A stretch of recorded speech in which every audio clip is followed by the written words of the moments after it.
M news కి స్వాగతం. మండపేట కల్వపువ్వు దేవి centre లో వెంచేసి ఉన్న శ్రీ దుర్గమ్మ అమ్మవారి ఆలయం వద్ద ఈ రోజు శుక్రవారం కావడంతో ఆలయ వ్యవస్థాపకులు రెడ్డి బ్రాహ్మణ చౌదరి కుటుంబ సభ్యుల సూచనల మేరకు ఆలయ పూజారి అయినవిల్లి రాజరాజేశ్వర రుద్రశర్మ ఆధ్వర్యంలో దుర్గమ్మ అమ్మవారికి వివిధ అభిషేకాలు, మహిళలచే ప్రత్యేక కుంకుమ పూజలు నిర్వహించారు.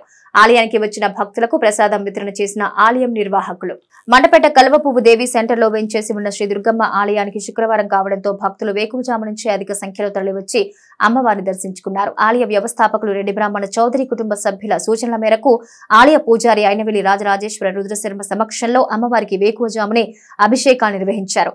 అనంతరం మహిళలచే ప్రత్యేక కుంకుమ పూజ నిర్వహించారు. ఆలయానికి వచ్చిన భక్తులకు ప్రసాద వితరణ చేశారు ఆలయ నిర్వాహకులు.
మరిన్ని తాజా వార్తా విశేషాల కోసం ఎం న్యూస్ ని సబ్స్క్రైబ్ చేయండి, మీ మిత్రులకు షేర్ చేయండి.